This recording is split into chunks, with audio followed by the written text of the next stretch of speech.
15 अगस्त 1947 को हम लोग आज़ाद हुए। 16 अगस्त 1947 को देश आज़ादी में था, लेकिन धन धरती राजपाट में बंटवारा नहीं हुआ। जो साधन संसाधन थे उनमें बंटवारा सही रूप से न होने के कारण एक बहुत बड़ी आबादी सुविधाओं से वंचित और सम्मान से वंचित रह गई। उनको सम्मान देने के लिए और अंतिम व्यक्ति तक सुविधाएं पहुंचे, इसके लिए लोकतंत्र की व्यवस्था हुई। लेकिन आज़ादी के 70 साल बाद भी हम कहाँ खड़े हैं, इस पर ये चिंता का विषय है। मैं मानता हूं कि सामाजिक न्याय तभी होगा माननीय सभापति जी, जब जातीय जनगणना पूरी होगी और जातीय जनगणना कराई जाएगी। दुनिया में सबसे उत्तम शहर हमारे यहाँ बने, लेकिन माननीय सभापति जी 70% आबादी तो गांव में निवास करती है, तो गांव की आबादी के बारे में भी सोचना होगा कि उनका जीवन कैसे बदले। महामहिम राष्ट्रपति जी के भाषण में निजी क्षेत्रों में SC, ST, OBC को रिजर्वेशन देने का कोई उल्लेख नहीं हुआ है, जो कि आज चर्चा का विषय, क्योंकि 98% प्राइवेट सेक्टर है, 2% सरकारी सेक्टर है, तो 98% प्राइवेट सेक्टर में भी हमारी हिस्सेदारी की बात होनी चाहिए। अग्निवीर योजना को हटाकर पुनः सेना भर्ती शुरू की जाए और साथ साथ भारत की सबसे प्राचीन व बहादुर रेजिमेंट में से एक चमार रेजिमेंट को पुनः बहाल करा जाए। 15 अगस्त 1947 को ये देश अंग्रेजों के अधीन था। 15 अगस्त 1947 को हम लोग आज़ाद हुए। 16 अगस्त 1947 को देश आज़ादी में था, लेकिन धन धरती राजपाट में बंटवारा नहीं हुआ।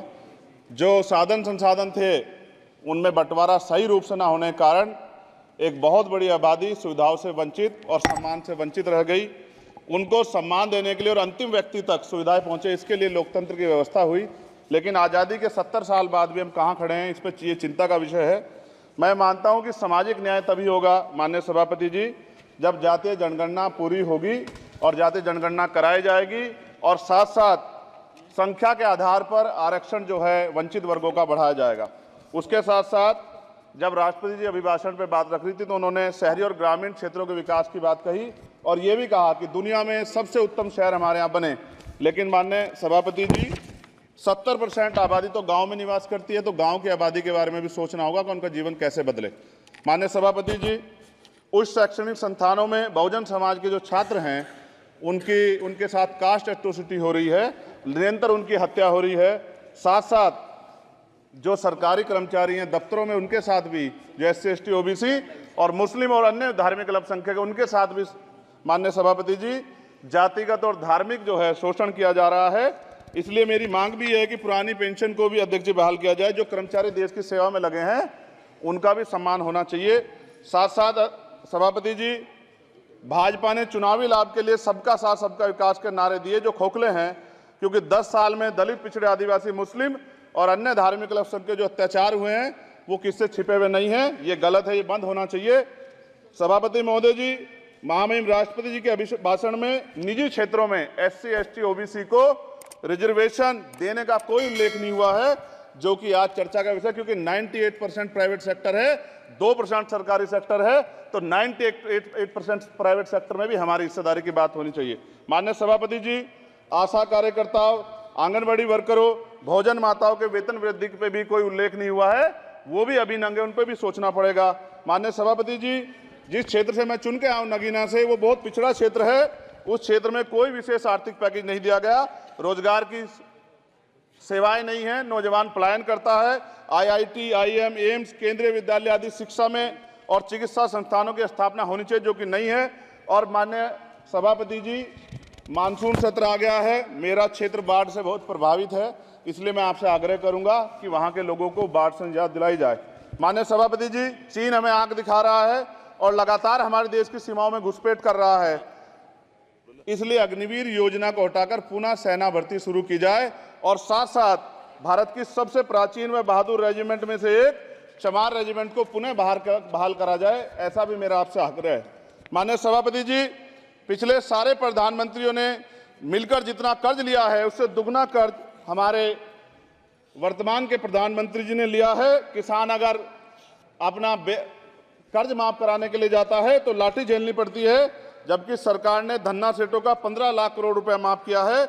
इस ओर हमें ध्यान देना पड़ेगा, हमारी आने वाली पीढ़ियों को ये कर्ज चुकाना पड़ेगा। माननीय सभापति महोदय जी, किसानों को MSP की लीगल गारंटी तथा किसानों का कर्ज माफ होना चाहिए। साथ साथ 2 अप्रैल 2018 को SC, ST के बच्चों पे बहुत बड़े पैमाने पे मुकदमे लगे थे, वो हमारी लड़ाई सही थी, ये सुप्रीम कोर्ट ने माना और बाद में सरकार ने माना, वो मुकदमे तुरंत वापस होने चाहिए। माननीय सभापति जी, प्रेस जो है उस पर भी शिकंजा कसा जा रहा है। जो पत्रकार सरकार के खिलाफ बोलता है नौकरी से हाथ धोना पड़ता है, और सोशल मीडिया हमारा हथियार है, उस पर तरह तरह के प्रतिबंध लगाए जा रहे हैं और विरोध करने वालों को सोशल मीडिया हैंडल भी सस्पेंड करा दिए जा रहे हैं। साथ साथ सभापति जी, पेपर लीक और परीक्षाओं के कैंसिल होने से देश के नौजवानों का भविष्य खतरे में है। नीट, यूपी सिपाही भर्ती सभापति जी और 69,000 शिक्षक भर्ती में आरक्षण घोटाला हुआ है, कोई पूछने वाला नहीं, खून के आंसू रो रहे हैं बच्चे, बेरोजगारी का दंश युवा झेल रहे हैं। इसलिए मेरा आग्रह है कि युवाओं के लिए कृपया समाप्त करें। चंद्रशेखर, माननीय सभापति जी, मैं पहली बार बोल रहा हूं, आप कहेंगे मैं बैठ जाऊंगा, मैं आपकी बात, मैं संवैधानिक मर्यादा का पालन करूंगा, मगर हम तो माननीय सभापति जी सुन ही रहे हैं। आप बोलिए, 1 मिनट। धन्यवाद। एक मिनट और बोलिए। अध्यक्ष सभापति जी, नारी सम्मान की बात करने वाली सरकार, हमने मणिपुर देखा सर, हमने पहलवान बेटियों का हर्ष देखा सर, और हमने सर हाथरस की बेटी का हर्ष देखा सर, और हाथरस के परिवार को जो वादा किया था सरकार ने वो भी पूरा नहीं किया। और महिलाओं में भी, स्पेशली दलित, पिछड़े और मुस्लिम वर्ग की, आदिवासी वर्ग की महिलाओं के साथ आज भी एनसीआरबी का डाटा कहता है सर जो जुल्म हो रहा है वो सहनीय नहीं है सर। साथ साथ कोविड में तैरती, हमने कोविड में बहुत सुना सर, कोविड में तैरती लाशें भी गंगा में हमने देखी है सर, और मजदूरों का हाल भी हमने देखा है। सभापति जी, बस सब समाप्त कर रहा हूं। नोटबंदी पे छोटे मजले उद्योग की जो कमर टूटी वो भी हमने देखी है। सभापति जी, शैक्षणिक संस्थानों, विश्वविद्यालयों में, चिकित्सा संस्थानों में ओबीसी एसटी के योग्य अभ्यर्थी को एनएफएस करके जिस तरह निकाला जा रहा है, लेटरल एंट्री करके जिस तरह हमारे रास्ते बंद किए जा रहे, ये भी हम देख रहे हैं सभापति जी। साथ साथ मेरा ये कहना है सर, ये सबका इशू है कि प्राइवेट कर्मचारी सर और सरकारी भी कई जगह पे 8 से ज्यादा घंटों से काम करते हैं, और उनको जो सर उचित वेतन भी नहीं मिलता, तो न्यूनतम वेतन 20,000 रुपए तय हो और 24 घंटे की ड्यूटी। उदाहरण के तौर पे यूपी पुलिस सर बहुत पूरा काम करते हैं वो लोग, वो राज्य के विषय हैं। आप सर मैं आपके राज्य सरकार के लिए भी आपके संज्ञान में डाल रहा हूँ विषय सर, पुलिस सब जगह है सर, लेकिन सवाल ये है सर, बहुत पसीना बातें हैं, 8 घंटे की ड्यूटी और वेतन विसंगति, वोटर स्कीम से उनको जो है बाहर किया जाए। माननीय सभापति जी, 1 मिनट चाहिए सभापति जी।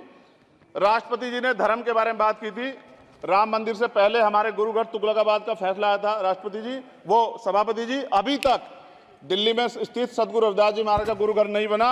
साथ साथ सभापति जी, अपनी बात को खत्म करते हुए मैं आपसे कहना चाहता हूं कि जितना देश दूसरों का है सर, इतना हमारा भी है। हम मरने के लिए पैदा नहीं हुए, जो चाहता है हमारी हत्या कर देता है। मूछें रखने पे, घोड़ी पे बैठने पे, मटकी छूने पे हमारी हत्या हो रही है। क्या बदला है सर 70 साल बाद भी?